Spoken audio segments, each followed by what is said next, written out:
Welcome students, मैं LK Jha unique new Bharati publication से बिहार दरोगा प्रैक्टिस वर्कबुक के मॉडल सेट 8 के डिस्कशन के लिए उपस्थित हूँ।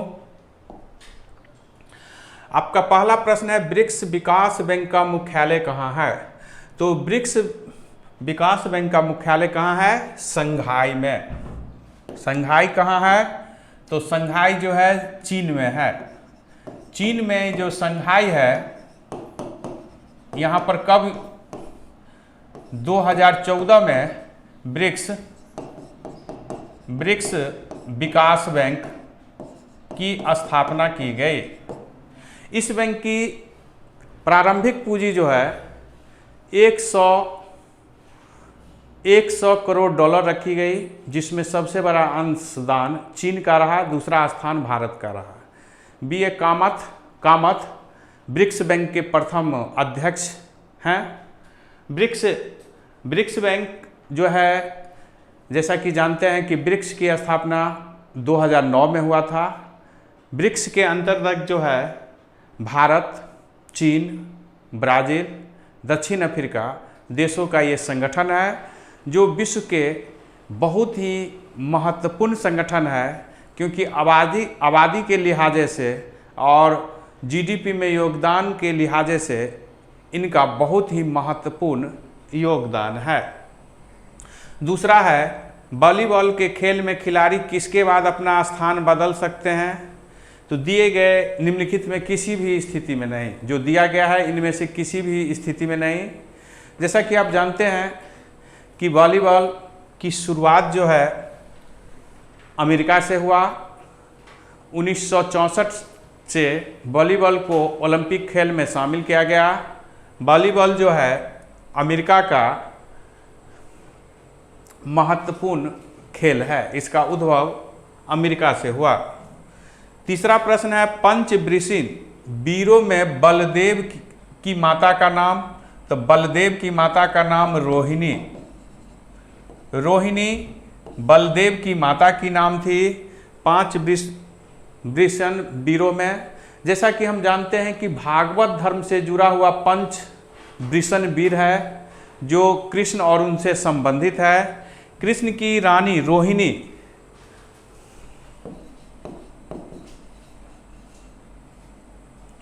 रुक्मिणी,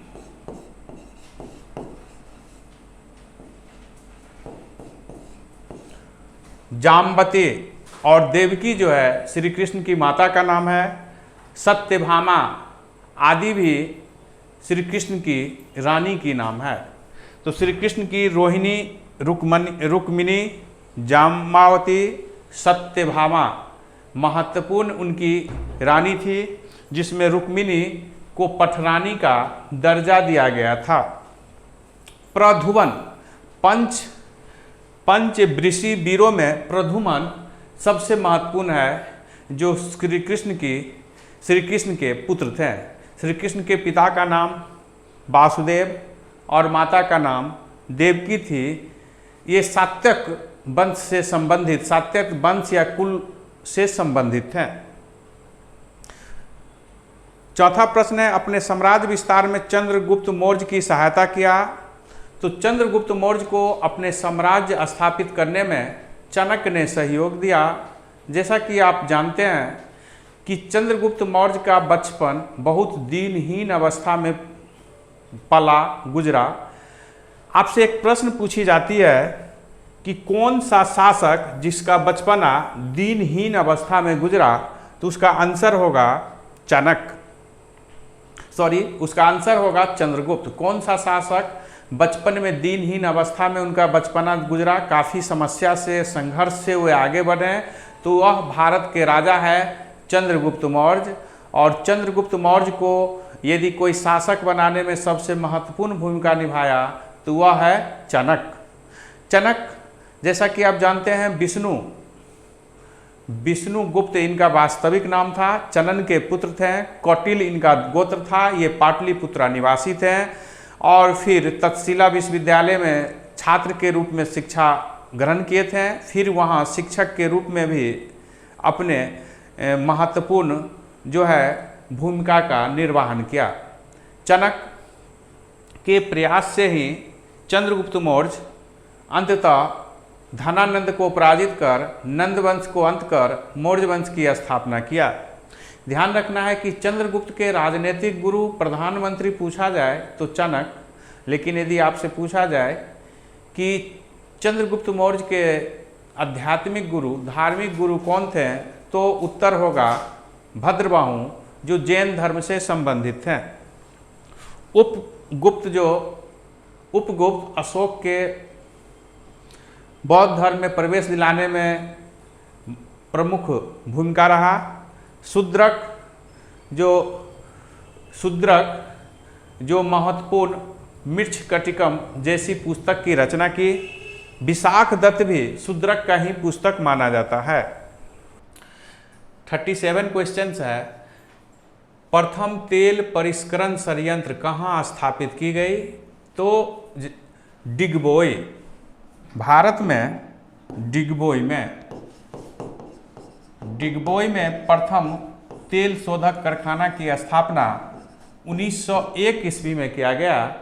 जैसा कि आप जानते हैं कि तेल आधुनिक तरह से पहला तेल का खुदाई निकालना खान से कुआं से 1859 ईस्वी में अमेरिका के पेनिसिलिनिया राज्य में किया गया। भारत में 1901 ईस्वी में डिगबोई में पहली रिफाइनरी संयंत्र तेल शोधक की शुरुआत किया गया और फिर बरौनी, विशाखापट्टनम ऐसे बहुत सारे जगह लगभग 25 भारत में तेल शोधक कारखाना है, जिसमें जामनगर रिफाइनरी सबसे बड़ा भारत में तेल कारखाना है, जो रिलायंस पेट्रोकेमिकल के अधीन जामनगर, यह गुजरात में है, कार्य कर रही है। 38 प्रश्न है। आर्थिक दृष्टि से एक पिछड़े हुए देश की विशेषता नहीं है। तो आर्थिक रूप से दृष्टि से पिछड़े हुए एक देश की प्रति व्यक्ति आय निम्न, यह सही विशेषता है। उच्च मृत्यु दर भी सही है, उच्च निरक्षरता रहता है, ये सभी विशेषता सही है। लेकिन प्राथमिक क्षेत्र में निम्न श्रम अनुपात, यह गलत है। प्राथमिक क्षेत्र का अर्थ होता है कृषि, पशुपालन, मत्स्य पालन, खनन और वन। ये जो क्षेत्र है कृषि, पशुपालन, मत्स्य पालन, खनन और वन, इसे प्राथमिक क्षेत्र में रखा गया है। प्राकृतिक संसाधनों के आधार पर जो उपलब्ध है अर्थशास्त्र को 3 भागों में बांटा गया है। प्राथमिक क्षेत्र, द्वितीयक क्षेत्र और तृतीयक क्षेत्र। प्राथमिक क्षेत्र में कृषि, पशुपालन, मत्स्य पालन, खनन और बनन आता है। द्वितीय क्षेत्र में विनिर्माण, उद्योग, मैन्युफैक्चरिंग आता है और तीसरे क्षेत्र में सेवा सेक्टर आता है। तो जब कोई देश पिछड़ी हुई अवस्था में होती है तो जीडीपी में प्राथमिक क्षेत्र का योगदान अधिक होता है। जब कोई देश आर्थिक दृष्टि से पिछड़ा हुआ है, अल्प विकसित है या विकास के प्रारंभिक दौर में है, तो वहाँ प्राथमिक क्षेत्र में श्रम उत्पादन जो निम्न श्रम अनुपात है, निम्न श्रम अनुपात नहीं होकर ये उच्च श्रम अनुपात होगा। यहाँ क्या होता है? उच्च श्रम अनुपात होता है। जैसा कि आप जानते हैं भारत में लगभग 48% व्यक्ति प्राथमिक क्षेत्र में कार्य करते हैं। 39 क्वेश्चन है। भूतल के किस बिंदु से गुजरने वाली मध्यम रेखा जो प्रधान मध्याह्न रेखा के मध्य की कोणीय दूरी को बिंदु बनाता है, उसे कहा जाता है देशांतर। जैसा कि आप जानते हैं ग्रीनविच से जो कोणीय मध्यंतर दूरी बनाता है, दोनों गोलार्ध में 0 से 180 डिग्री तक, वह दोनों देशांतर में पूर्व और पश्चिम, जिस तरह ये वृत्त है, ये 0 डिग्री ग्रीन बीच टाइम है, इससे हम इधर जाएं या इधर जाएं, तो जो ये कोणीय दूरी बनाता है, इस तरह से जो ये कोणीय दूरी बनाता है, यह कोणीय दूरी देशांतर कहलाता है। और विषुवत रेखा के उत्तर और दक्षिण में 0 डिग्री से जो बांटा गया है, वह अक्षांश कहलाता है। अक्षांश से हमें कटिबंध का निर्धारण होता है, जलवायु मौसम की जानकारी मिलती है, और देशांतर से हमें समय की जानकारी मिलती है। एक देशांतर से दूसरे देशांतर के बीच की दूरी 4 मिनट होती है। 40 प्रश्न है, चीनी यात्री फाहियान किसके शासनकाल में भारत आए थे? तो चीनी यात्री फाहियान भारत जो है वो चंद्रगुप्त विक्रमादित्य के समय आए थे। विक्रमादित्य के समय कब आए थे?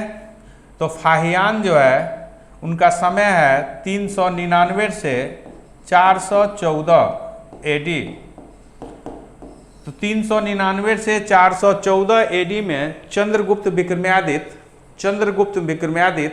के शासनकाल में फाहियान भारत आए थे। फाहियान ने चंद्रगुप्त मौर्य द्वारा जो पटना पाटलिपुत्र कुम्हरार में राजप्रसाद यानी राजसी भवन बनाए थे, जिसके बारे में उनकी विशालता को देखकर चकित हो गए और उन्होंने कहा कि यह मानव द्वारा निर्मित नहीं होगा, यानी इसे राक्षस या देवदूत ने बनाया होगा। फाहियान भारत के बारे में यह भी लिखते हैं कि यहाँ निर्वासित बहिष्कृत समाज के भी जाति हैं जो गांव से बाहर रहते हैं, और जब वे गांव में आते हैं तो वह अपने प्रतीक के रूप में डपली, लकड़ी का बना हुआ डपली यानी कि ध्वनि सूचक पदार्थ का प्रयोग करते हैं ताकि उनसे व्यक्ति दूर हो, क्योंकि उनकी प्रतिछाया भी व्यक्ति के लिए अपवित्र करने वाला माना जाता था। कनिष्क कुषाण वंश के महानतम शासक, चंद्रगुप्त मौर्य वंश के संस्थापक, समुद्रगुप्त जिसे भारत का नेपोलियन कहा जाता है। विसेंट स्मिथ ने भारत का नेपोलियन समुद्रगुप्त को कहा। 42 है, भारत में प्रथम भूमिगत परमाणु विस्फोट कहाँ किया गया? तो पोखरान।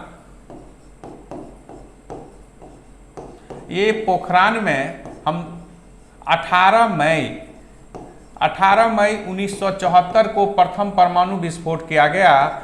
11 और 13 मई 1998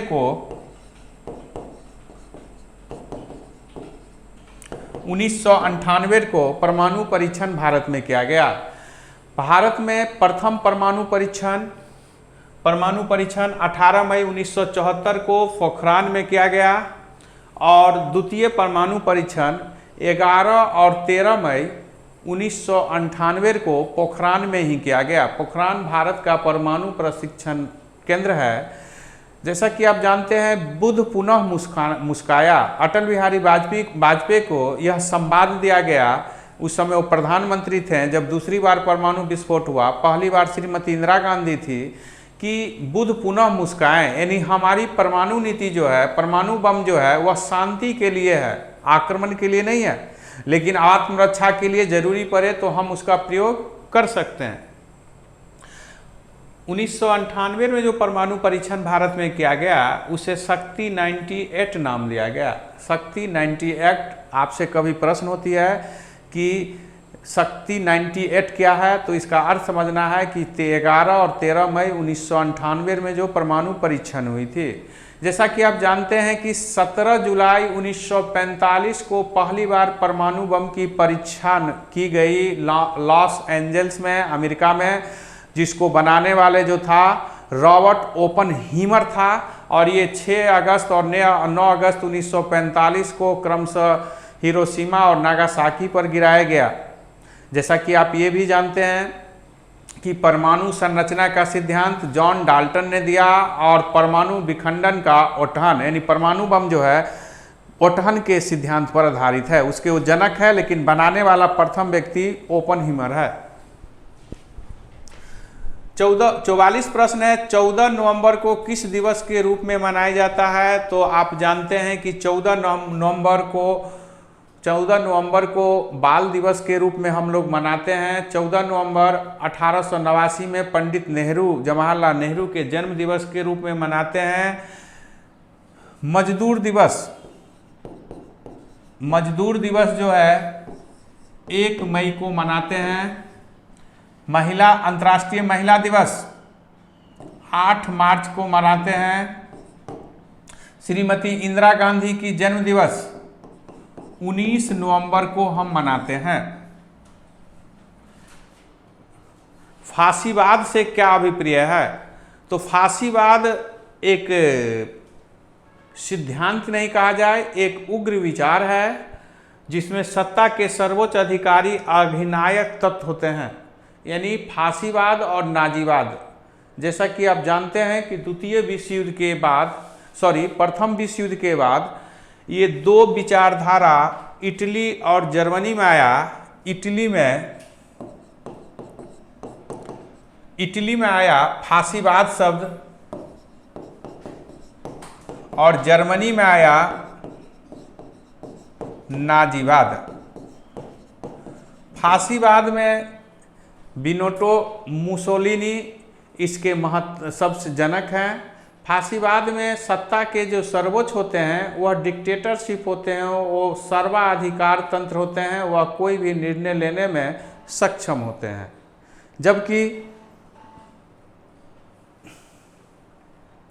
जबकि दूसरा जो नाजीवाद है जिसका जन्म जिसका जन्म जर्मनी में हुआ, जो हिटलर इसके जनक है। नाजीवाद में यह है कि सत्ता राज्य के अधीन है, यानी राज्य के लिए सत्ता का उपयोग किया जाए, सभी प्रकार के संसाधन जो है राज्य का वह राज्य के अधीन है। तो हिटलर और मुसोलिनी जो द्वितीय विश्व युद्ध के खलनायक रहे, इन दोनों के द्वारा शुरू किया गया फांसीवाद और नाजीवाद है। 46 है बार्क क्या है? तो BARC Bhabha atomic research centre जो मुंबई में है, इसी को संक्षिप्त में बार्क कहते हैं। होमी जहांगीर भाभा भारत में परमाणु कार्यक्रम के जनक हैं। उन्हीं के नाम पर ये भाभा इंस्टीट्यूट है जो रिसर्च सेंटर है, एटॉमिक संबंधित महत्वपूर्ण भारत का संस्थान है जो बॉम्बे में है, मुंबई में है। जैसा कि हम जानते हैं कि होमी जहांगीर भाभा भारत में परमाणु क्षेत्र के जनक हैं और बड़ी ही दुर्भाग्यपूर्ण उनकी दुर्घटना में मृत्यु हो गई।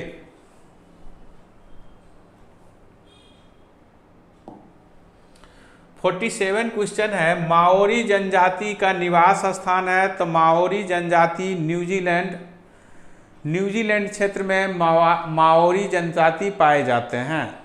प्रश्न उठता है जनजाति किसे कहा जाता है? जनजाति वह होते हैं जो किसी क्षेत्र विशेष के मूल निवासी होते हैं। उनकी अपनी सांस्कृतिक, उनकी अपनी भाषा, अपनी अलग जो है रीति रिवाज होती है जो अन्य से बिल्कुल अलग करती है। वे अपने भूमि, अपने जंगल और अपनी आर्थिक क्रियाकलापों में स्थानीय स्तर से बहुत ही लगाव रखते हैं। आदिवासी, दूसरे शब्द में इसे हम आदिवासी कहते हैं, यानी मूल निवासी।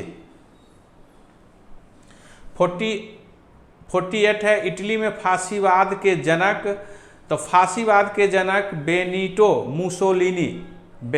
मुसोलिनी फांसीवाद के जनक। प्रथम विश्व युद्ध में इटली को यह विश्वास था कि हमें अधिक से अधिक लाभ मिलेगी, लेकिन जब पेरिस में शांति सम्मेलन का आयोजन हुआ इटली को बहुत कुछ नहीं मिला जो वह सोचता था, क्योंकि प्रथम विश्व युद्ध में जीते हुए टीम के एक सदस्य था।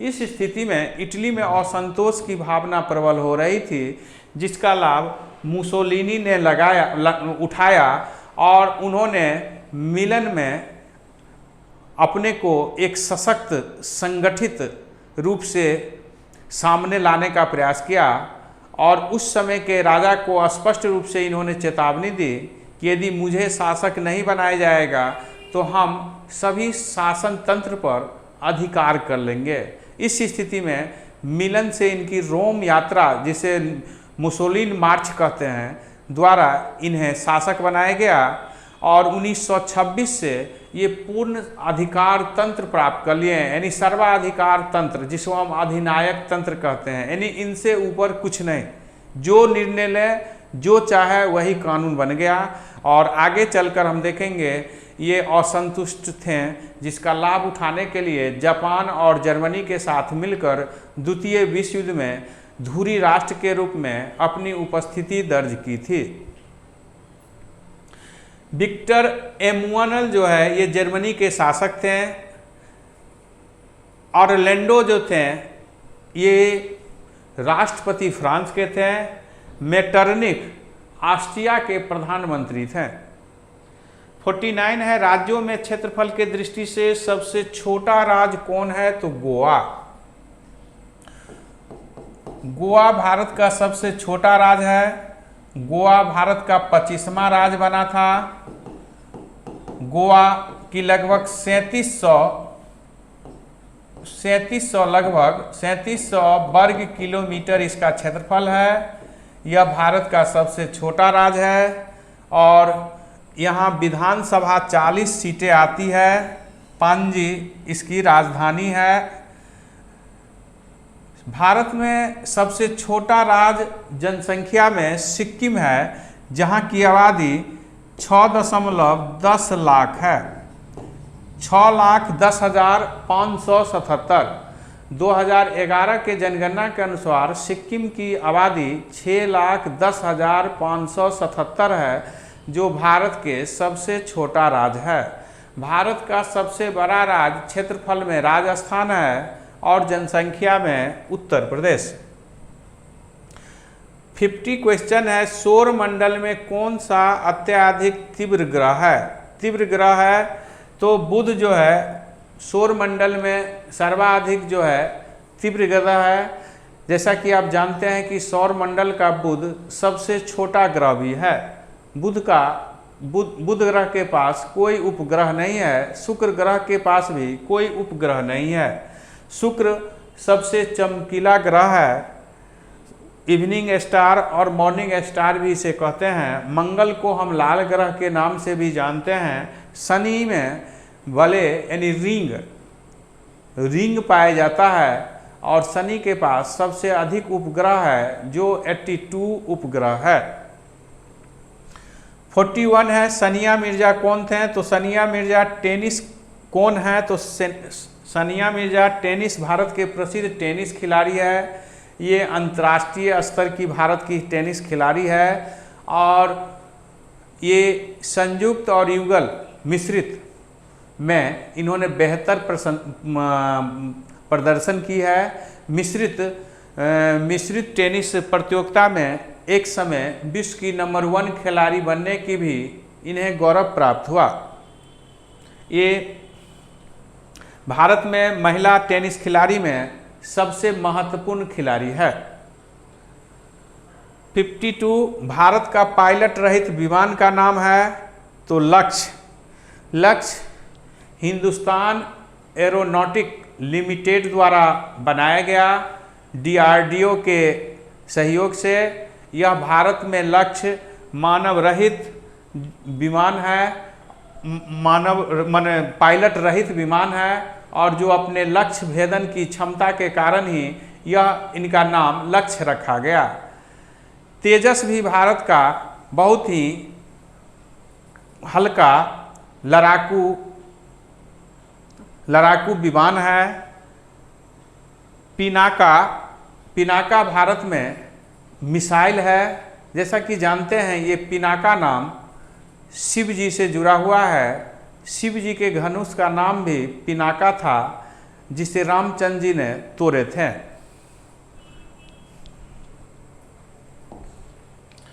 53 क्वेश्चन है, किस राज्य में विधानसभा में सदस्यों की संख्या सर्वाधिक है? तो उत्तर प्रदेश के विधानसभा में 403 सदस्य है। बिहार में 243 सदस्य है। मध्य प्रदेश में 230 सदस्य है और राजस्थान में 200 सदस्य है।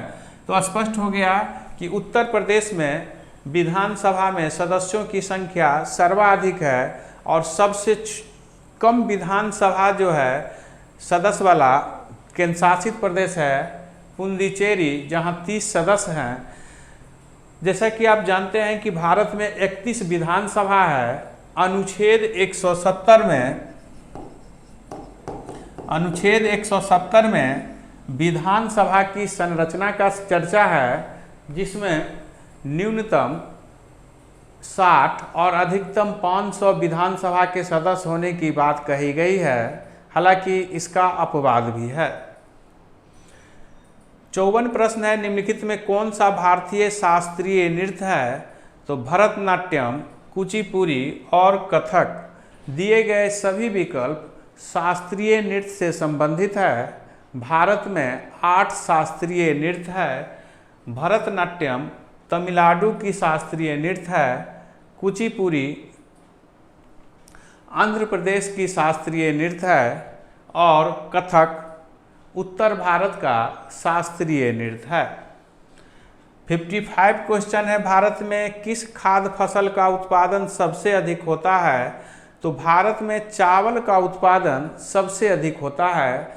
चावल का लक्ष्य जो है 11.55 करोड़ मीट्रिक टन निर्धारित की गई है 2020-21 में। भारत में सबसे अधिक क्षेत्रफल पर बोई जाने वाले फसल भी चावल है। चावल भारत का मुख्य खाद्य फसल है। दक्षिण पूर्वी एशिया का मुख्य खाद्य फसल चावल है। चावल का सर्वाधिक उत्पादन चीन में होता है। भारत का चावल उत्पादन में दूसरा स्थान है। भारत में सर्वप्रथम लगभग 4000 BC में कोल्डी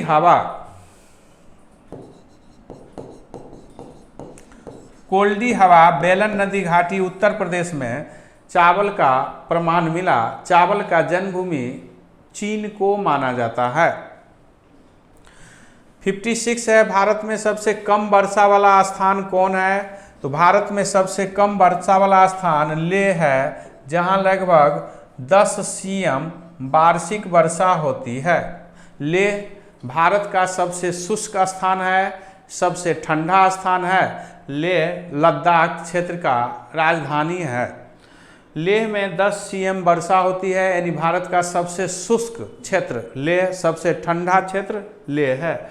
भारत का सबसे गर्म क्षेत्र जैसलमेर है। जैसलमेर को मरु नगरी, स्वर्ण नगरी भी कहा जाता है और जैसलमेर में थार मरुस्थल का सर्वाधिक विस्तार है। थार मरुस्थल का सर्वाधिक विस्तार है। जयपुर, जिसको पिंक सिटी भी कहा जाता है, अभी हाल ही में यूनेस्को ने जयपुर को विश्व धरोहर में स्थल कैटेगरी में जयपुर को भी शामिल किया है। 57 विशाखापट्टनम प्रसिद्ध है। तो विशाखापट्टनम जहाज निर्माण के लिए प्रसिद्ध है। विशाखापट्टनम जहां भारत का नौसेना का पूर्वी कमान भी है। विशाखापट्टनम भारत का सबसे गहरी प्राकृतिक बंदरगाह भी है। विशाखापट्टनम में तेल शोधक कारखाना भी है। तो विशाखापट्टनम जहाज निर्माण, पनिया जहाज, शिप निर्माण के लिए भारत में प्रसिद्ध है। यह पूर्वी तट पर है और यहाँ पर सबसे महत्वपूर्ण बात है कि यहाँ प्राकृतिक सबसे गहरी बंदरगाह भी है और पूर्वी कमान, यानी हमारी नौसेना की पूर्वी कमान का मुख्यालय भी है। 58 है, भारत की खोज है। तो भारत की खोज डिस्कवरी ऑफ इंडिया, ये जवाहरलाल नेहरू के द्वारा लिखी गई पुस्तक है। जब सविनय अवज्ञा आंदोलन के दौरान जब ये जेल में थे, अहमदाबाद जेल में थे, उस समय डिस्कवरी ऑफ इंडिया, भारत की खोज जवाहरलाल नेहरू द्वारा लिखी गई। इस पुस्तक में जवाहरलाल नेहरू एक इतिहासकार जैसे दिखाई देते हैं और वे भारत के विभिन्न पहलुओं को बेहतरीन रूप में दिखाने का प्रयास किया है। जवाहरलाल जवाहरलाल नेहरू विश्व इतिहास की झलक पुस्तक भी लिखी। महात्मा गांधी द्वारा जीवनी जो महात्मा गांधी की लिखी गई माई एक्सपीरियंस विथ ट्रूथ नाम से महात्मा गांधी ने अपनी जीवनी लिखी। हालांकि ये पहले गुजराती भाषा में लिखी गई थी। पिता का पत्र पुत्री के नाम भी जवाहरलाल नेहरू की प्रसिद्ध लेखन शैली को प्रदर्शित करता है।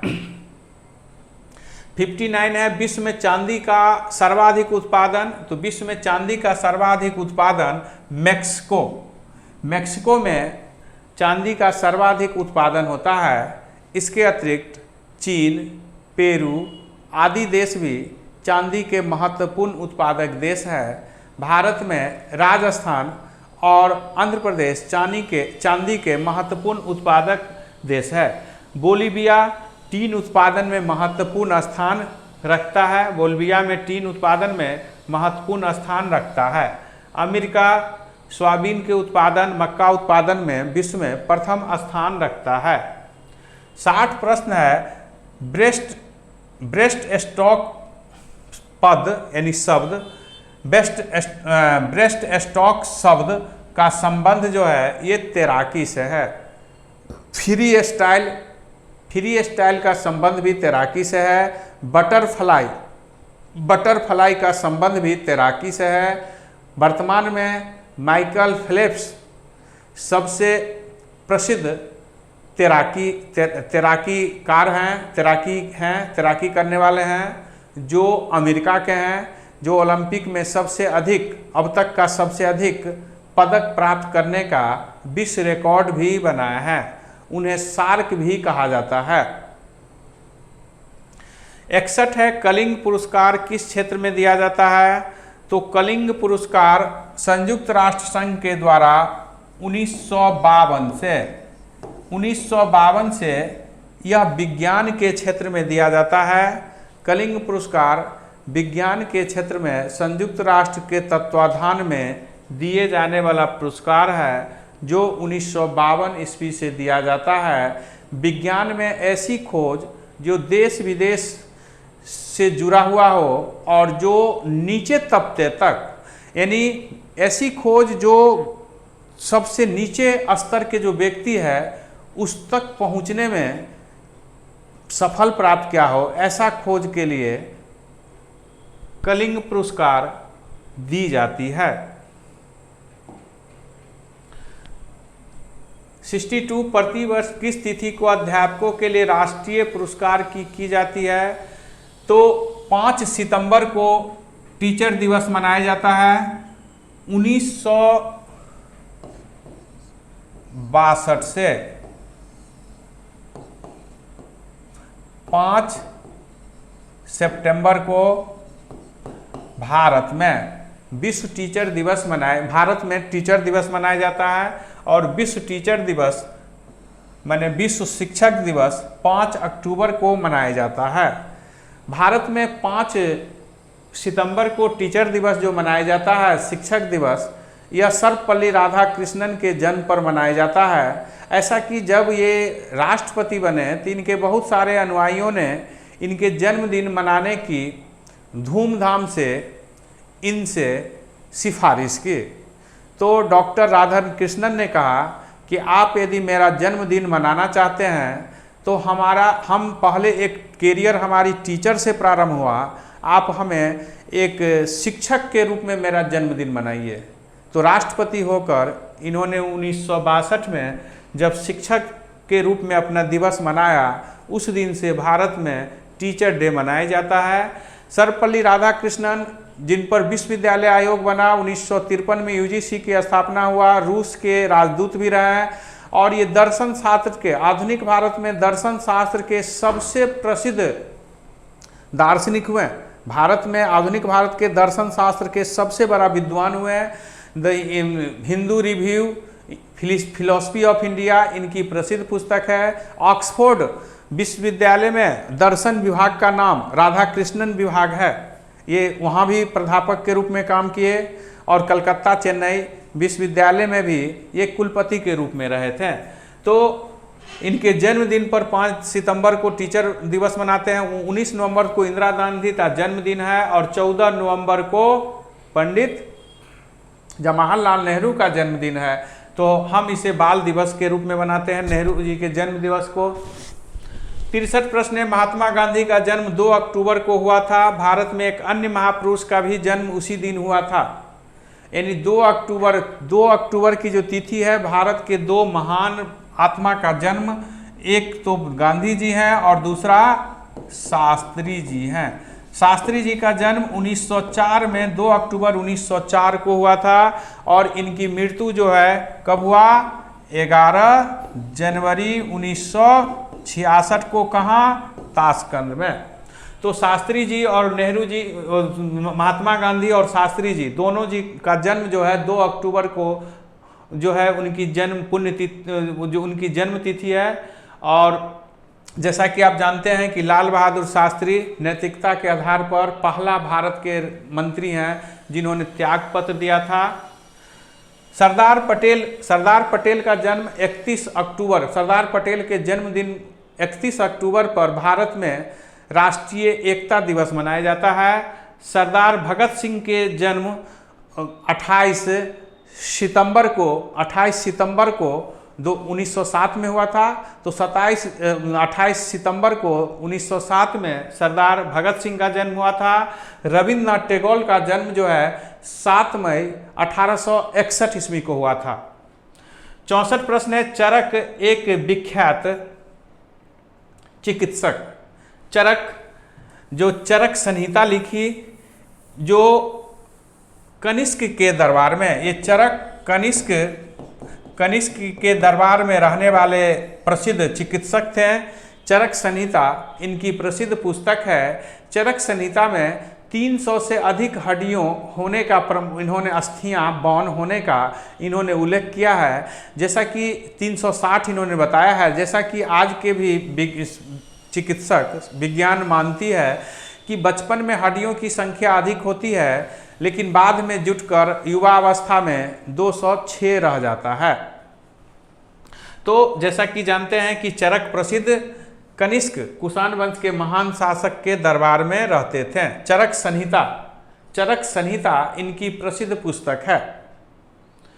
65 प्रश्न है, निम्नलिखित राज्यों में किस एक राज्य का कुल वन क्षेत्र न्यून है? तो आपके दिए गए हरियाणा में वन का प्रतिशत बहुत कम है, 3.59% हरियाणा में वन है, जो भारत में सबसे कम वन का प्रतिशत उनका क्षेत्रफल के आधार पर है। भारत में सबसे वन का अधिक क्षेत्रफल जो है वो सबसे अधिक प्रतिशत जो है, भारत में सबसे अधिक प्रतिशत वनों का मिजोरम में है, जो 85.86% है। यह भारत में सबसे अधिक वनों का प्रतिशत है। पूर्वोत्तर भारत के जो राज्य हैं वहाँ वनों की प्रतिशत अधिक है। भारत में सबसे अधिक क्षेत्रफल, ये प्रतिशत है, हरियाणा में 3.59% और सबसे ज़्यादा राज्यों में 85.86% है। और सबसे अधिक क्षेत्रफल वनों का मध्य प्रदेश में है। सब भारत में वनों का जो वर्तमान में प्रतिशत है वह 54.56% है। और यह संभावना है कि आने वाले दिनों में भारत सरकार का लक्ष्य निर्धारित किया गया है कि 33% प्राप्त करना है। हालांकि यह एक लंबी प्रक्रिया से ही इस संभावना को, लक्ष्य को पूरा की जा सकती है। तो जैसा कि पर्यावरण के दृष्टि से 33%, कुल भूमि का 33%, 1/3 भाग वन होना अनिवार्य माना जाता है। बिहार में वन का प्रतिशत 7.75% है। क्योंकि बिहार का परीक्षा आपको दरोगा से संबंधित है, तो इस स्थिति में बिहार से रिलेटेड जहां भी हमें कोई प्रश्न मिलेगी, हम उससे संबंधित जो जानकारी हमारी पास होगी हम आपको देने का प्रयास करेंगे। तो बिहार में वन का प्रतिशत 7.75% है। सबसे अधिक बिहार में वन कैमूर जिला में है। वन का प्रतिशत सबसे अधिक कैमूर जिला में है।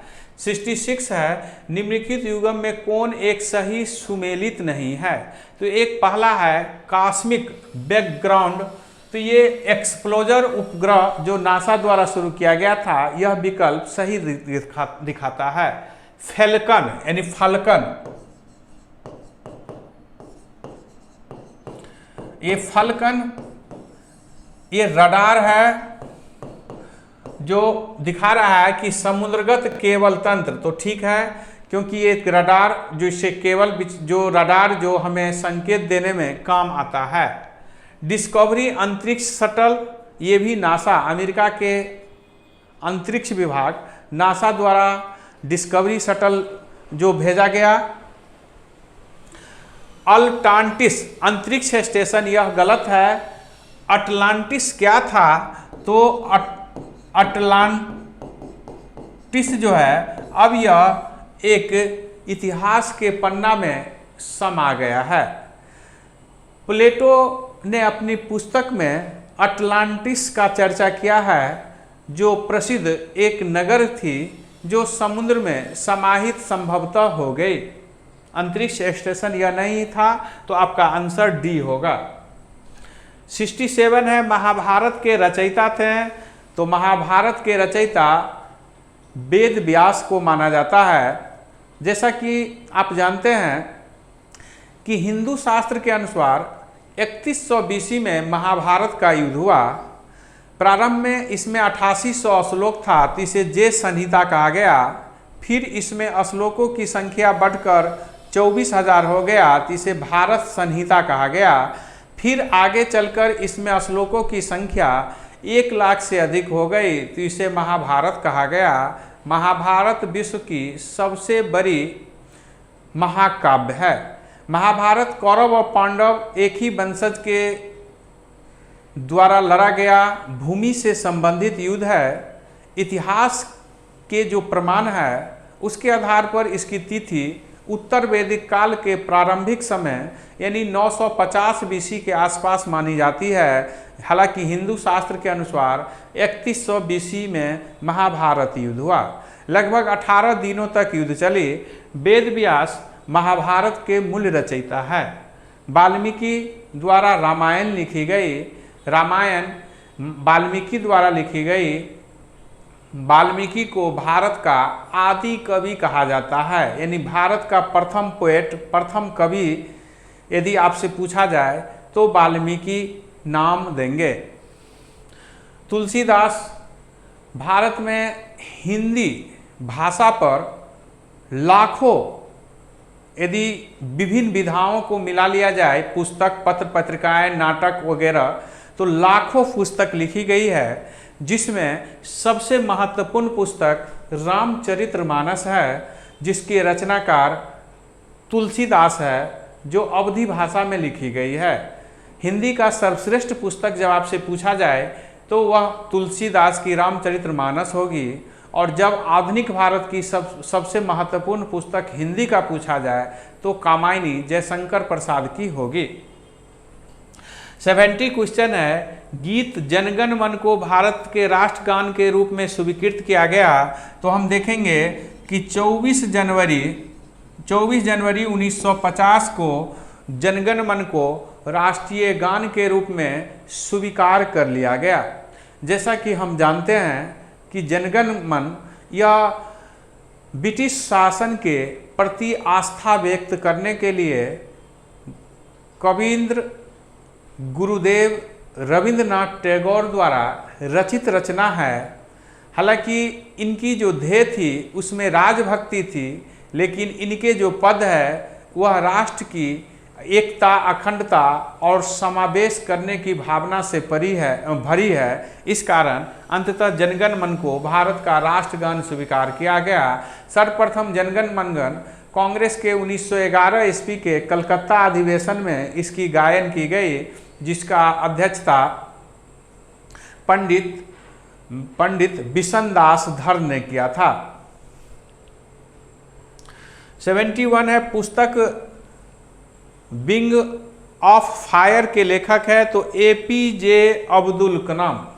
APJ अब्दुल कलाम जो एक बड़े ही साधारण नाविक घर में केरल में जन्म लेकर और फिर इन्होंने भारत के एक सशक्त सशक्त वैज्ञानिक के रूप में, मिसाइल मैन के रूप में अपनी उपस्थिति दर्ज की, भारत के राष्ट्रपति भी बने। ये फ्रेंडली राष्ट्रपति के नाम से विख्यात हुए हैं।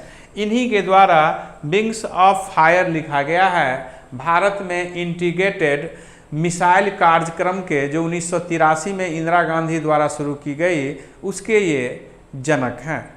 तो भारत में मिसाइल मैन के नाम से इनको जाना जाता है।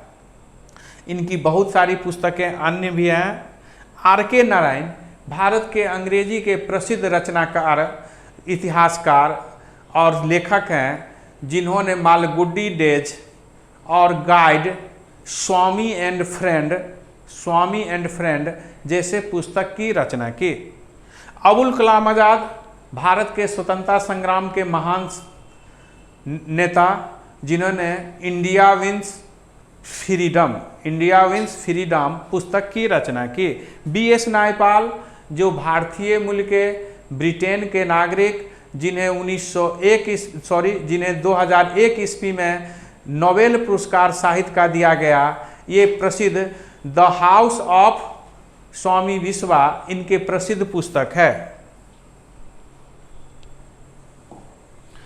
72 है संयुक्त राष्ट्र संघ का मुख्यालय है।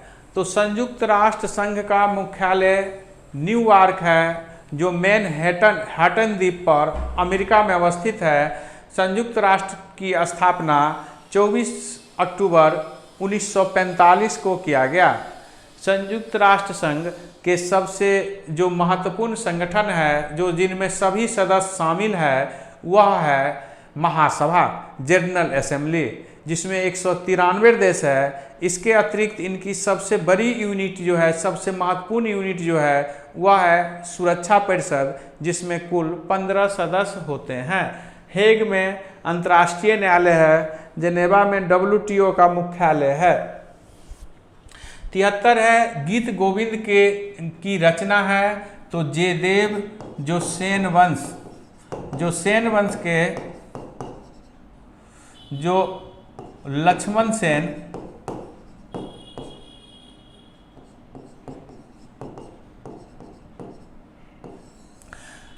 सेन के दरबार में गीत गोविंद के रचनाकाल जयदेव लक्ष्मण सेन के दरबार में रहते थे। गीत गोविंद इनकी रचना है जो इनकी प्रसिद्धता को दिखाता है। गीत गोविंद में राधा कृष्ण के प्रेम लीला को इन्होंने बड़े ही व्यवस्थित रूप में दिखाने का प्रयास किया है।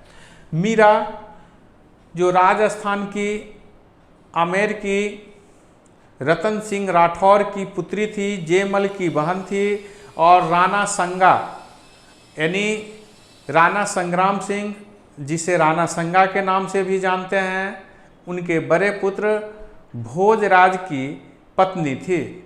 भोजराज की मृत्यु होने पर मीरा पूरी तरह कृष्ण में लीन हो गई। भक्ति काल की प्रसिद्ध कवित्री के रूप में मीरा को जाना जाता है। मीरा चमार जाति के रैदास को या रविदास या रैदास कहें, उसे अपना गुरु मानी थी। धोई, ये धोई लक्ष्मण सेन के दरबार में ही रहते थे। जो पवन दूत नाम की प्रसिद्ध रचना धोई द्वारा की गई, जो लक्ष्मण सेन के दरबार में ही रहते थे। 74 प्रश्न है किस खेल में गुल्ली होती है। तो ये गुल्ली स्टंप के ऊपर रखा गया क्रिकेट से संबंधित है। तो क्रिकेट खेल में गुल्ली रखा जाता है जो स्टंप के ऊपर होता है। जैसा कि जानते हैं कि क्रिकेट खेल में विल्ली नाम के वृक्ष का प्रायः बैट बनाया जाता है जो मजबूत और हल्का होता है। आइस हॉकी स्कॉटलैंड के राष्ट्रीय खेल है। 75 बड़ा मिहिर एक प्रसिद्ध, तो ये सबसे एक महान ज्योतिषी भी थे, खगोल भी ही ज्योतिष शास्त्र हो सकते हैं। तो बड़ा मिहिर की बहुत सारी देन है खगोल क्षेत्र में, लेकिन सबसे महत्वपूर्ण बात है कि इनके ज्योतिष विद्या में बहुत बड़ी देन है। हमें याद रखना है कि ज्योतिष विद्या में सगुण विद्या, फल विद्या, जिसे हम कहते हैं भविष्य विद्या कहते हैं, इस विद्या में हमने यूनान से बहुत कुछ सीखा है। जैसा कि युग पुराण में लिखा है कि यवन यानी यूनानी, हालांकि वे मलक्ष होते हैं, अत्याचारी होते हैं, लेकिन फल विद्या में उनकी काफ़ी नॉलेज है, ज्ञान है, इसलिए हम उन्हें आदर करते हैं।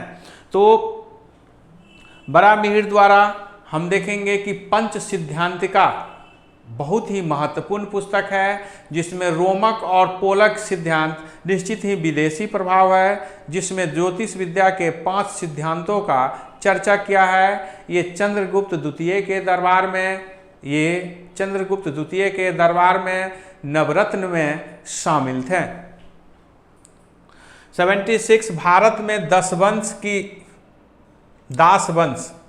भारत में दास वंश की स्थापना किसने की? तो भारत में दास वंश की स्थापना कुतुबुद्दीन ऐबक ने। दास वंश, इसका और भी कुछ नाम है, गुलाम कह सकते हैं, आदि तुर्क, ममलुक, सभी वंश गुलाम वंश यही नाम होगा, जो 1206 से 1290 तक संतलत काल के प्रथम वंश है, जो दिल्ली पर शासन किया। मोहम्मद गोरी के दास कुतुबुद्दीन ऐबक ने मोहम्मद गोरी के मृत्यु के बाद 1206 में लाहौर से शासन शुरू किया, और इस प्रकार 1206 में गुलाम वंश, दास वंश की शुरुआत हुई। और ये 1290 तक इस वंश के अंतिम शासक कयूमर्स थे, जिनकी हत्या जलालुद्दीन फिरोज खिलजी ने कर दिया 1290 में। चूँकि गुलाम वंश में इल्तुतमिश भी मोहम्मद गोरी के गुलाम थे, ऐबक के दामाद थे, बलबन भी इल्तुतमिश के गुलाम थे। तो ऐबक, इल्तुतमिश और बलबन जो गुलाम वंश के दास वंश के सबसे बड़े प्रसिद्ध 3 शासक हुए हैं, सभी किसी न किसी का गुलाम था, इसलिए इसे हम गुलाम वंश के नाम से जानते हैं। लेकिन इसे आदि तुर्क कहना अच्छा होगा, लेकिन सबसे महत्वपूर्ण होगा इसे ममलुक वंश कहना। ममलुक वंश का अर्थ होता है कि ऐसे गुलाम जो स्वतंत्र प्रवृत्ति में सैन्य कार्य से अपना जीवन जीता हो। मोहम्मद गोरी भारत में मुस्लिम शासक के संस्थापक हैं। गयासुद्दीन तुगलक वंश के भारत में संस्थापक है। 1320 से 1414 तक भारत में तुगलक वंश रही। गयासुद्दीन तुगलक का समय 1320 से 1325 तक रही। ये भारत में तुगलक वंश के संस्थापक हैं। 77 है, अष्टछाप की स्थापना किसके द्वारा की गई? तो आचार्य विठलनाथ। ये आचार्य विठलनाथ बल्लवाचार्य के पुत्र थे। बल्लवाचार्य के पुत्र ने अष्टछाप कवि यानी 8 महत्वपूर्ण कवि की एक टीम बनाई, और इसी टीम में हम देखेंगे कि सूरदास भी है। बल्लवाचार्य ने पुष्टि मार्ग की स्थापना की, जिसमें यह कहा गया कि कृष्ण भक्ति को इन्होंने भी लोकप्रिय बनाने में योगदान दिया। ये बल्लवाचार्य का यह कथन है कि हमें पूर्ण समर्पण से ही मुक्ति मिलेगी। ये भगवान में पूरी तरह समर्पित हो जाने का बल दिया। कहा कि ईश्वर जब हम पर अनुकंपा करेंगे, हम पर दया करेंगे, कृपा करेंगे, तभी हमें कुछ मिल सकता है, हमें इस जिंदगी से मुक्ति मिल सकती है, हमें मोक्ष मिल सकता है। तो इन्हीं के बाद इनके पुत्र ने अपने बल्लवाचार्य के विचार को बनाने के लिए, पिता के विचार को बनाने के लिए, प्रचार के लिए अष्टछाप कवि की टीम बनी, जिसमें सूरदास कृष्ण के भक्त में सबसे ऊपर आ गया। हालांकि चैतन्य महाप्रभु, बल्लवाचार्य जैसे बड़े कवि पहले हो चुके थे। सूरदास का सुरसागर बहुत ही महत्वपूर्ण, उनकी सबसे प्रसिद्ध रचना है। सूरदास ने बाल लीला पर सर्वाधिक महत्वपूर्ण कार्य किया। कृष्णदास भी इसी प्रकार के भक्तिकालीन कवि थे। गुरु नानक जो सिख धर्म के संस्थापक हैं। 78 प्रश्न है, भारत का सर्वोच्च पर्वत शिखर है। यहाँ पर थोड़ा ध्यान देना है कि भारत में दो प्रश्न बनता है। तो प्रश्न है भारत का, यानी भारत का सबसे बड़ा, तो हम देखेंगे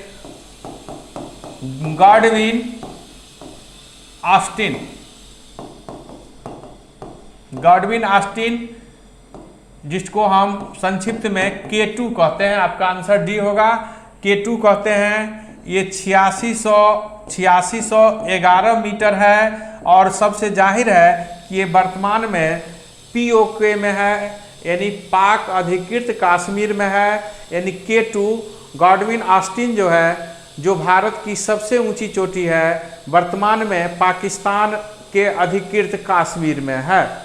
दूसरा प्रश्न आपसे होती है कि भारत के सबसे ऊंची चोटी तो K2, और भारत में, यानी जो वर्तमान में भारत के पास में है, वह सबसे ऊंची चोटी है कंचनजंगा। कंचनजंगा वर्तमान में भारत की सबसे ऊंची चोटी है, जो सिक्किम में, कहाँ है, जो सिक्किम में है, जो 8500 मीटर से अधिक ऊंची है। यह सिक्किम क्षेत्र में भारत की सबसे ऊंची चोटी है। नंदा देवी और नंगा पर्वत भी दुनिया के श्रेष्ठ चोटियों में बेशुमार है, जिससे लगभग 8000 मीटर इनकी भी ऊंचाई है। 79 निम्नलिखित में कौन सा राजस्थान का लोक नृत्य है? तो धूमर नृत्य, पद्मावती यदि फिल्म देखे होंगे तो उसमें इस तरह की धूमर नृत्य की आप एक रूप देख सकते हैं। तो धूमर नृत्य राजस्थान का लोक नृत्य है। नौटंकी उत्तर प्रदेश का लोक नृत्य है। गरबा गुजरात का लोक नृत्य है। और झूमर जो है ये छत्तीसगढ़ का लोक नृत्य है। 80 प्रश्न है, भारत में 1 रुपया का नोट किसके द्वारा जारी किया जाता है? तो भारत सरकार द्वारा। जैसा कि आप जानते हैं कि 1 रुपया का नोट भारत सरकार के वित्त मंत्रालय द्वारा जारी किया जाता है। इस पर वित्त मंत्रालय के सचिव का हस्ताक्षर होता है।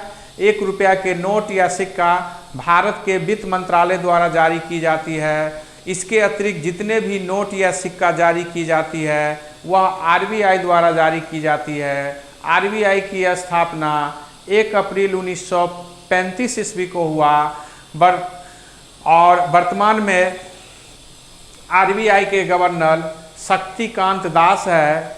RBI का मुख्यालय बॉम्बे में है। ये भारत में वित्तीय क्षेत्र का सर्वोच्च संस्था है। 1 रुपया के नोट या सिक्के सहित सभी प्रकार के सिक्के और नोटों का परिचालन RBI द्वारा ही की जाती है। 81 प्रश्न है, विक्रय संवर्धन का उपाय है? तो मुफ्त नमूना का अर्थ है कि जब हम किसी चीज़ को बेचने की प्रयास करते हैं तो बेचने के लिए सैंपल की मांग होती है। सैंपल यदि किसी को पसंद आता है तो फिर उसके बाद हमारी उत्पादन जो है, प्रोडक्टिविटी जो हम करते हैं, उस वस्तु की क्रय की जा सकती है। तो विक्रय संवर्धन, बिक्री को प्रमोट करने के लिए हमें मुफ्त नमूना की ज़रूरत होती है, जो किसी को सैंपल दी जाती है, जिसे हम प्रचार का एक माध्यम मानते हैं। किसी भी वस्तु का विज्ञापन उनके विक्रय का एक महत्वपूर्ण साधन होती है, लेकिन वह जो उत्पादन जो होती है वह उपभोक्ता केंद्रित होती है। लेकिन जब उपभोक्ता किसी वस्तु का प्रचारक बन जाए, विज्ञापन करने वाला बन जाए, तो ऐसे वस्तु का काफ़ी ही अधिक मात्रा में मांग होती है, उसकी मांग बढ़ जाती है। 85 है, मानचित्र पर बनाई गई वे रेखा जो समुद्र से बराबर ऊंचाई वाले स्थानों को मिलाती है, उसे हम कहते हैं कंटूर्स। लाइन, ये कंटूर लाइन मानचित्र पर वह रेखा जो समुद्र के बराबर ऊंचाई, माने एक ही ऊंचाई को मिलाने वाला रेखा को कंटूर रेखा कहते हैं।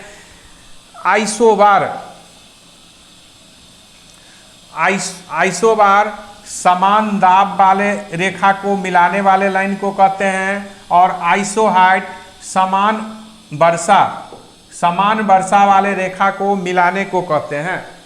पृथ्वी पर बहुत सारी काल्पनिक रेखा खींची गई है जो विभिन्न क्षेत्रों को मिलाती है, जिसमें आइसोबार जैसे समान दाब को और आइसो हाइट जो आपका दिया गया है समान वर्षा वाले क्षेत्र को मिलाया जाता है। ऐसे ही विभिन्न प्रकार के काल्पनिक रेखा द्वारा दुनिया में किसी विशेष क्षेत्र में जो समानता होती है उसको दर्शाया जाता है। 86 है, भूमध्य सागर को लाल सागर से जोड़ने वाली नहर है। तो ये नहर स्वेज नहर है जो 1869 ईस्वी में बनाया गया। हालांकि 1854 से इसकी बनाने की प्रक्रिया शुरू हुई। स्वेज नहर के बनने से भारत और ब्रिटेन के बीच दूरी कम हो गई। भारत पर शोषण चक्र और अधिक तेजी से होने लगा। जैसा कि जानते हैं कि स्वेज नहर 1872 में खोला गया और स्वेज नहर के लिए युद्ध 1956 में हुआ। स्वेज नहर का युद्ध 1956 में हुआ और कर्नल नासिर ने, मिस्र के राष्ट्रपति ने 1956 में स्वेज नहर को राष्ट्रीयकरण किया। स्वेज नहर की लंबाई 168 किलोमीटर है। पनामा नहर जो 1914 ईस्वी में बनाया गया। प्रारंभ में इस पर अमेरिका का कब्जा था, लेकिन 2000 से इस पर पनामा देश का अधिकार है। 88 क्वेश्चन है, भारतीय संविधान के किसी अनुसूची का संबंध भाषा से है। तो हम देखेंगे कि 8वीं अनुसूची का भाषा से संबंधित है। इसमें 22 भाषा को शामिल किया गया है। मूल संविधान में 14 भाषा थी, उसके बाद इसमें 8 भाषा जोड़ी गई है। 1967 ईस्वी में इसमें सिंधी जोड़ी गई, सिंधी भाषा को जोड़ी गई। 1992 ईस्वी में इसमें नेपाली, कोंकणी और मणिपुरा को जोड़ दिया गया। 2003 में इसमें संथाली, बोडो, मैथिली और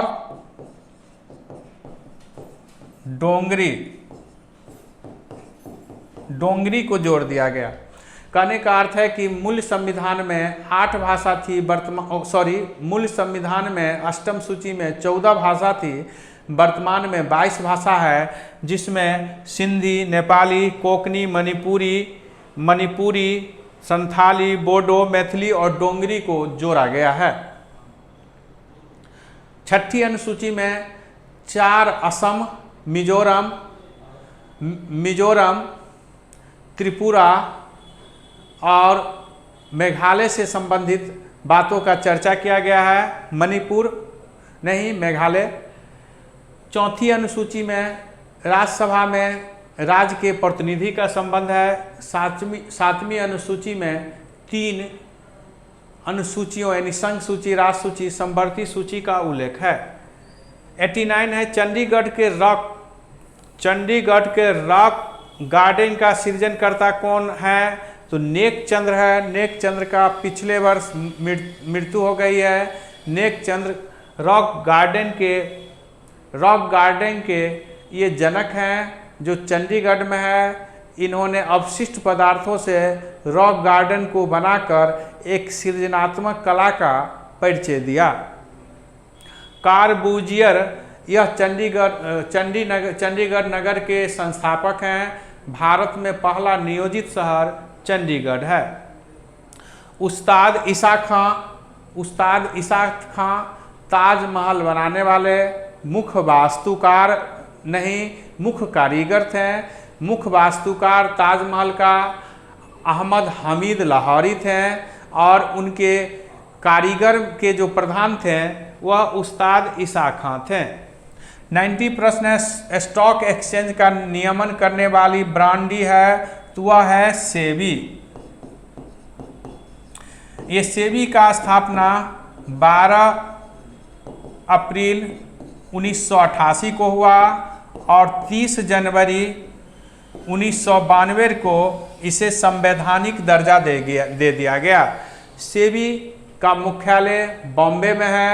सेबी के अध्यक्ष अजय त्यागी है। सेबी के अध्यक्ष अजय त्यागी है। सेबी भारत में शेयर बाजार की सर्वोच्च संस्थान है। IDBI की स्थापना 1964 ईस्वी में हुआ। 91 प्रश्न है, बिहार में चिरांद एवं चेचर वैशाली किस युद्ध को दर्शाता है? यह नियोलिथिक एज को दर्शाता है। नियोलिथिक एज लगभग 4000 BC से 1800 BC के बीच माना जाता है। तो नियोलिथिक काल को जो है यह चिरांद जो सारण में है और चेचर जो वैशाली में है वह दर्शाता है। इस काल की यहाँ अवशेष मिली है, यहाँ बंसी भारी मात्रा में मिली है, यहाँ हड्डियों की औजार भी मिली है और मछली भात खाने का भी प्रमाण मिला है। नव प्रस्तर युद्ध का यह जो है प्रतिनिधि करती है। 92 प्रश्न है, बिहार में तम्रप्रस्थ युद्ध के परवर्ती चरण के अवशेष मिले हैं। तो चिरांद, चेचर, सोनपुर, मनेर सभी स्थान से जो है ये हमें बिहार में तम्रप्रस्थ युद्ध के परवर्तीय चरण का प्रमाण मिला है। नियोलिथिक और तम्रपाषाण संस्कृति एक दूसरे से मिलता जुलता है क्योंकि नियोलिथिक में कृषि होने लगा, धातु का प्रयोग होने लगा, तांबे का प्रयोग होने लगा। हालांकि पत्थर का प्रयोग अधिक मात्रा में नवपाषाण काल में होती रही। वही स्थिति देखेंगे तम्रप्रस्थ युद्ध चेल्कोलिथिक युग का भी अर्थ यही हुआ कि तांबा और पत्थर यानी तांबा के साथ पत्थर का प्रयोग प्रारंभ होना। तो उपयुक्त में सभी आंसर सही है। 93 है, कुंवर सिंह ने 26 मार्च 1858 को किस जिला पर अधिकार कर लिया? तो आजमगढ़, यह आजमगढ़ यूपी में है। आजमगढ़ पर वीर कुंवर सिंह ने 26 मार्च 1858 को अधिकार कर लिया था। इन्हें अवध की महारानी बेगम और नाना साहब से भी कुछ आर्थिक समर्थन मिला था। बाबू वीर कुंवर सिंह की सबसे बड़ी विजय 23 अप्रैल 1858 को हुआ। हालांकि इनके दाएं हाथ पर गोली लगने के कारण इन्होंने दाएं हाथ को काटकर गंगा नदी में फेंक दिया, जिसके कारण इनकी शरीर संक्रमित हो गई और 25 अप्रैल को रात्रि में यानी अंग्रेजी तिथि के अनुसार 26 अप्रैल को इनकी 1858 में मृत्यु हो गई। जब इनकी मृत्यु हुई उस समय इनकी झंडा फहरा रहा था, यानी ये स्वतंत्र थे। अंग्रेजों के विरुद्ध सबसे सशक्त नेतृत्व का परिचय देने वाले यदि कोई पुरुष थे तो बाबू वीर कुंवर सिंह थे और महिलाओं में झांसी की रानी लक्ष्मीबाई थी। 94 प्रश्न है, बिहार में 1857 ईस्वी के दौरान निम्नलिखित में किन जिलों में जमींदारों ने कंपनी की सहायता की? तो आपके दिए गए विकल्प सब सही है। जैसा कि हम जानते हैं कि 1857 की क्रांति में हम असफल रहे। हमने जो शुरू किया, हमारी सोच अच्छी थी लेकिन हमारी रणनीति कमज़ोर रही, हम लोग में एकता की कमी रही। हम सब ने एक साथ मिलकर अंग्रेज का विरोध नहीं किया और ना ही पूरे देश में किया। तो अंग्रेज को बहुत सारे जमींदार वर्ग, राजा वर्ग ऐसे थे और अमीर वर्ग ऐसे थे जो अंग्रेज का समर्थन करते थे। 1857 के विद्रोह में हम देखेंगे कि बुद्धिजीवी वर्ग ने भी भाग नहीं लिया, व्यापारी वर्ग ने भी भाग नहीं लिया। तो यह मुख्यतः राजसी और जनसाधारण सैनिक के द्वारा शुरू की गई थी। जैसा कि जानते हैं कि यह मुख्यतः यूपी, बिहार, दिल्ली और हरियाणा के आसपास तक केंद्रित रही। अन्य क्षेत्रों में छिटपुट घटना ही घटित हुई। जैसा कि जानते हैं कि बंगाल, पंजाब, मद्रास और बॉम्बे जैसे स्टेट जो है पूरी तरह प्रायः शांत रहे। तो 1857 के विद्रोह में हमारी असफलता का कारण था कि सबसे बड़ी कारण कि हम लोग में एकता की कमी थी। तो ये हथुआ, पंडौल और बेतिया जो बिहार के यहाँ जमींदार छोटे छोटे राजा थे, ये सभी अंग्रेज के सपोर्टर थे। 95 है, आज़ादी के बाद बिहार के प्रथम राज्यपाल थे तो जयराम दास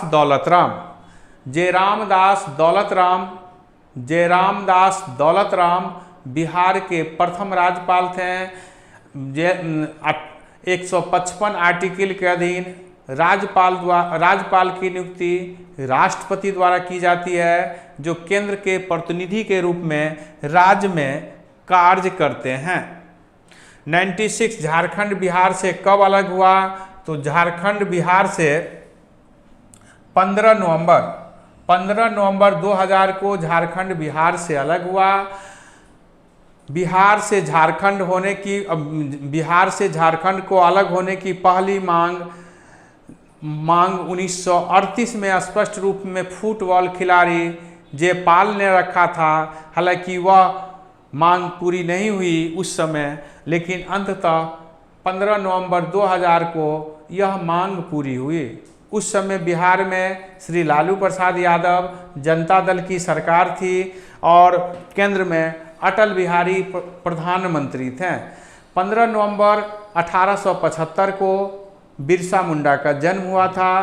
तो बिरसा मुंडा के जन्मदिन पर झारखंड दिवस मनाया जाता है। उस दिन बिहार से अलग हुआ। लगभग 45% जो है क्षेत्रफल झारखंड को मिल गया, जबकि जनसंख्या लगभग 65% बिहार में रह गया। उस समय 18 जिला मिलाकर झारखंड राज्य का निर्माण किया गया था। हमारी अधिकांश राजस्व, बिजली और जो उद्योग धंधे थे वह सब झारखंड में चला गया।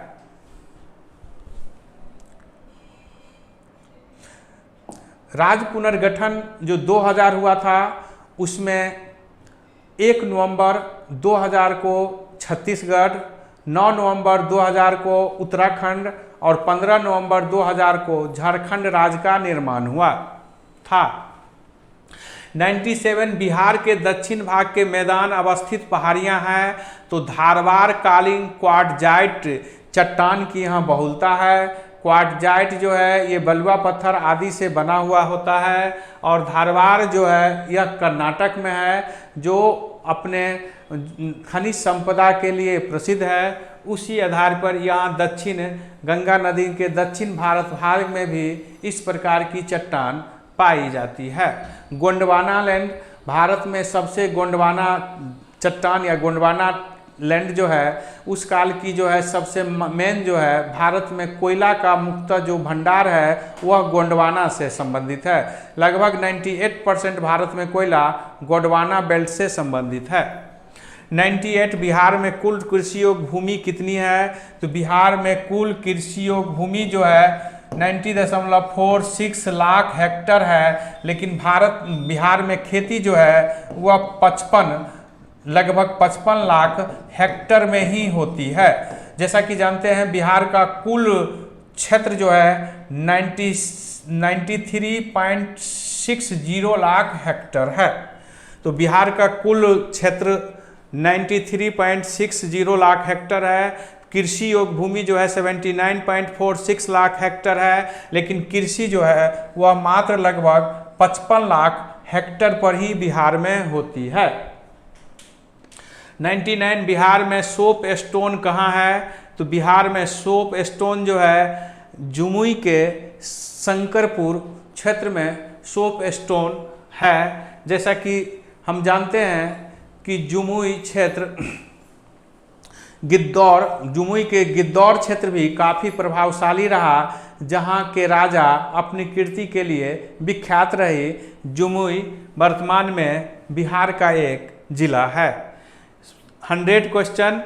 100वां प्रश्न, चंपारण के नील आंदोलन से जुड़े राजकुमार शुक्ल किस गांव के निवासी थे? तो मुरली भरहवा जो पश्चिमी चंपारण जिला से संबंधित है, वहाँ चंपारण से मुरलीभर से जुड़ा हुआ राजकुमार शुक्ल संबंधित रहे, जिनका जन्म अगस्त 1875 में हुआ था और 1929 में इनकी मृत्यु हो गई।